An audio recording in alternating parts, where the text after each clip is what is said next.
안녕하십니까. 최종현 학술원장 박인국입니다. 이렇게 추운 날씨에도 참석해 주셔서 감사를 드립니다. 저희 최종현 학술원에서는 북한의 전례 없는 그런 수위의 미사일 도발과 핵 위협 속에서 우리 국민들이 이러한 안보 상황에 대한 어떤 인식을 하고 있는지 이렇게 파악을 한번 해보자 하는 생각을 가지고 여론조사 전문기관인 한국갤럽에 의뢰해서 작년 11월 28일에서 12월 16일까지 약 3주간 만 18세 이상 성인 남녀 1000명을 대상으로 이번에는 전화 응답이 아니고 1대1 면접 조사를 했습니다. 그래서 시간이 조금 많이 걸렸습니다.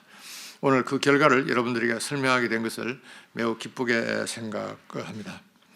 조사 결과를 설명드리기 앞서 본 여론조사 결과는 전적으로 한국갤럽의 독자적인 방법과 비즈니스 모델에 따라서 실시된 것으로서 저희 최종현 학술원의 어떤 공식 입장과는 무관함을 분명히 먼저 해드리겠습니다. 먼저 북한의 비핵화가 과연 가능한지 보는지에 대한 응답자의 56.4%가 불가능하다.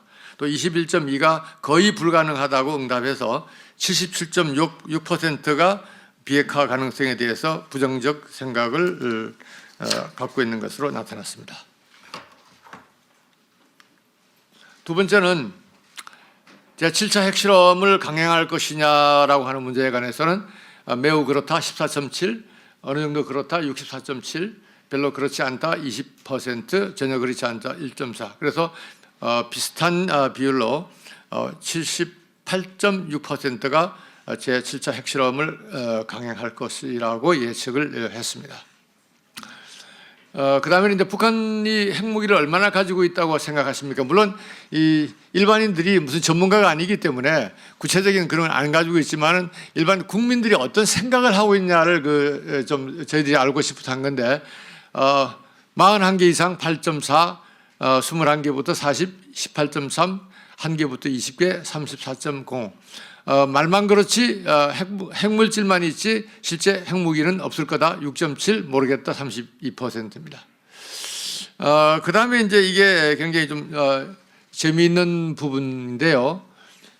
북한이 미사일 개발의 고도화를 통해 미국 본토에 대한 공격이 가능한 상황에서 미국이 자국에 대한 북한의 핵 공격 가능성을 무릅쓰고라도 한반도 유사시 핵 억지력을 행사할 거라고 생각하느냐에 대해서 전혀 그렇지 않다가 4.2, 별로 그렇지 않다가 44.4, 그 다음에 매우 어느 정도 그렇다가 47.4, 매우 그렇다가 3.9입니다. 물론 이게 말하자면 미국의 억지력에 대한 이제 한국 사회의 reliability 또는 credibility를 이야기하는 건데, 한 2.6% 정도의 차이로 미국에 대한 신뢰가 그렇지 좀 뭔가 불안하다고 하는 그런 거에 비해서 2.6%가 많기는 합니다만은, 그러니까 51.3 대 48.7이죠.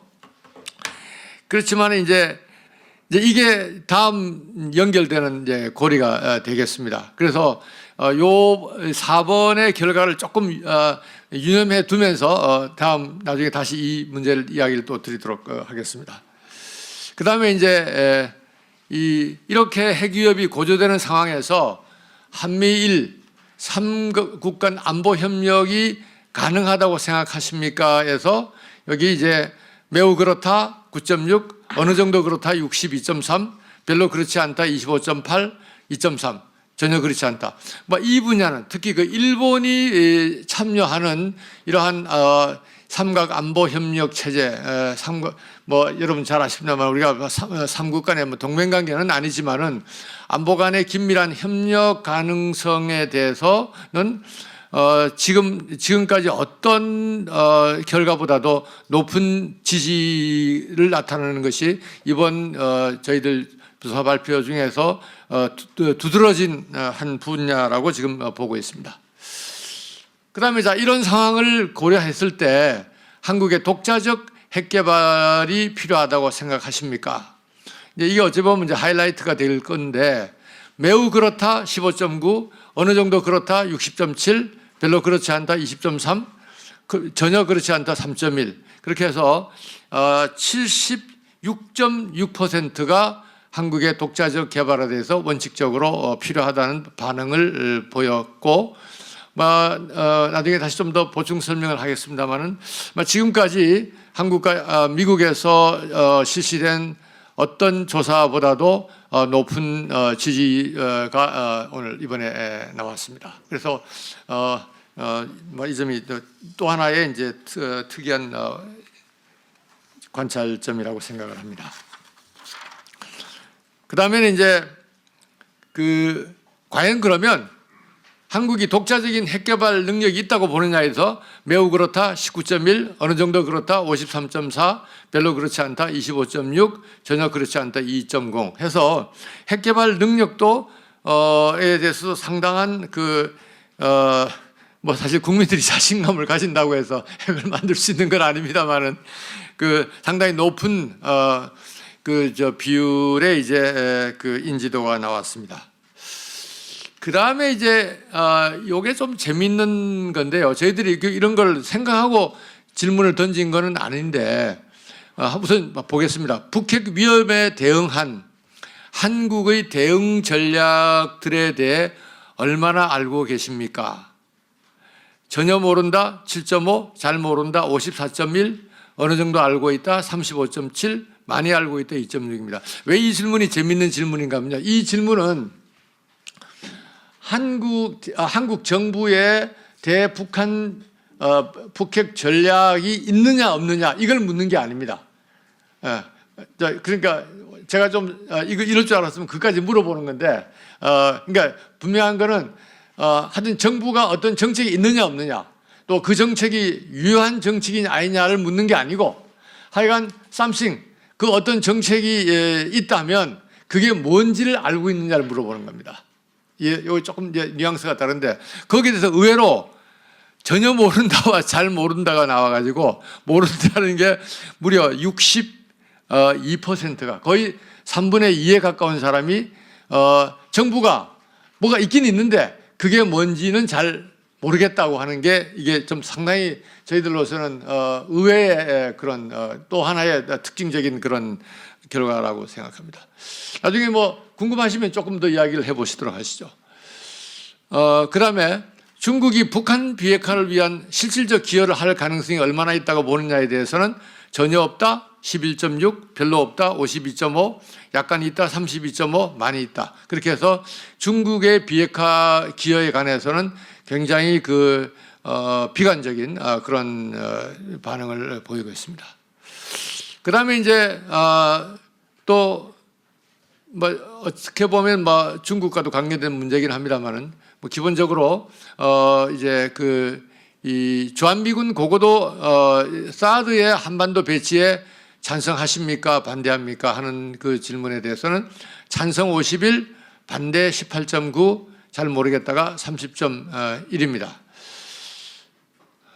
이 반응도 좀 특이합니다. 왜냐하면 과거의 반응을 보면은 반대가 더 높거나 거의 비슷한 정도로 올라갔다가 잘 모르겠다는 숫자가 굉장히 많이 늘었습니다. 그래서 이렇게 잘 모르겠다는 비율이 이게 반대에서 잘 모르겠다로 이렇게 옮긴 현상에 대해서도 저희들이 조금 분석이 필요하지 않을까 그런 생각입니다. 그 다음에 중국이 한반도 통일에 도움이 될 거로 봅니까? 에 대해서는 오히려 방해가 된다는 쪽이 되고, 다음에 여전히 한 3분의 1은 도움도 방해도 안 될 그런 중립적 입장으로 봤습니다. 마지막으로 일본이 핵무기를 개발할 가능성이 얼마나 있다고 생각하십니까? 해서 이제 물론 이거는 타임 프레임을 넣은 건 아닙니다. 5년 내에 될 거냐, 10년 내에 될 거냐, 50년 내에 될 거냐 이게 물은 건 아닙니다만, 상식적으로 그냥 생각할 때 개발할 가능성이 얼마나 있냐고 생각하는가에 대해서 많이 있다 13점, 그다음에 약간 있다 50.4, 별로 없다 32.3, 전혀 없다 4.15 통해서 일본 자체에서 나온 그 통계에 비하면 월등히 높은 그걸 가지고 있습니다. 이것도 상당히 재미있는 점이라고 생각을 합니다.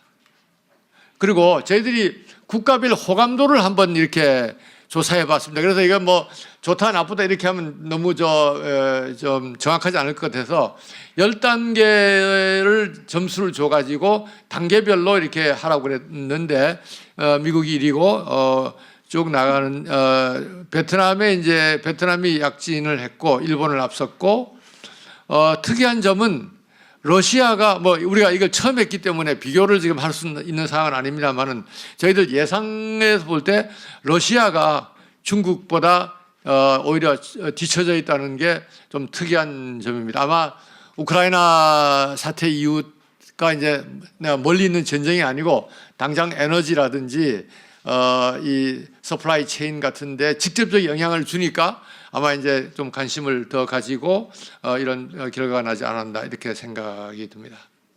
자, 제가 이 정도로 우선 기초 설명을 드리고 실제 이걸 맡아서 직접 다 진행해 오셨던 고진주 실장님 나와서 좀 말씀해 드리겠습니다. 안녕하십니까. 한국갤럽의 고진주 실장입니다.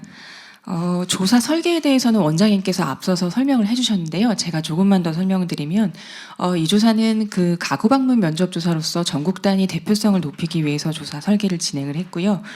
표본 추출은 2020년 통계청 인구 총조사 집계구를 활용해서 저희가 집계구를 추출한 이후에 집계구 안에서 가구를 추출하고 가구 안에서 가구원을 추출하는 3단계 추출 방식을 적용하여 조사를 진행했습니다. 네, 표본 크기는 1000명으로서 저희가 구조화된 설문지를 이용해서 가구 방문 면접 조사를 진행했는데요. 태블릿 PC를 이용해서 1:1 면접 조사를 진행했다고 보시면 되겠습니다. 다음은 응답자 특성입니다. 이 한중 상호 인식 조사에서는 총 1000명이 조사가 되었습니다. 보시면은 성별로 남성과 여성이 이제 유사하게 조사가 되었고요. 연령별로도 전국의 그 인구 총조사 자료에 근거해서 조사가 진행이 되었습니다. 최종 학력을 살펴보면 대학 재학자나 졸업자의 비율이 49.3%, 또 고졸의 비율이 41.7%로 고졸 이상이 90% 이상 대부분을 차지했습니다. 시도 및 가구원 수 관련된 부분들도 자료를 참고해 주시기 바랍니다.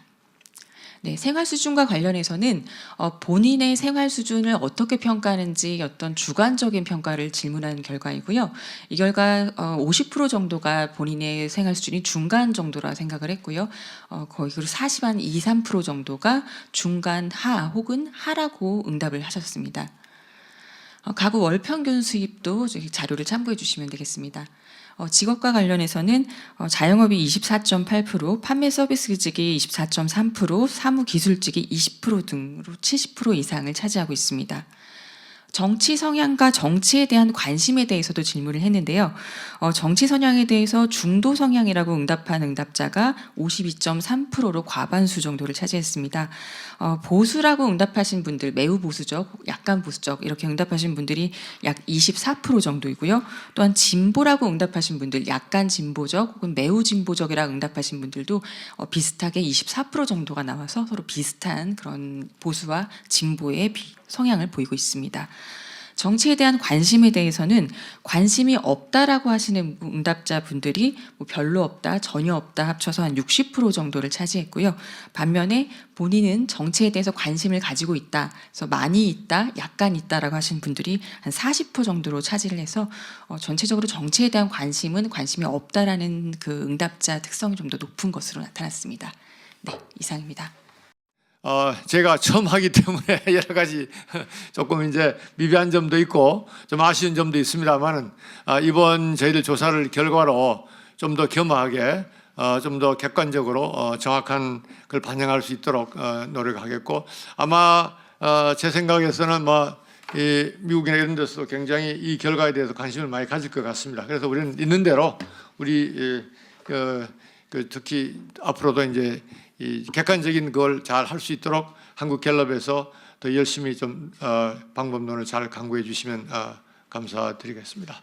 자, 장시간 경청해 주셔서 감사합니다.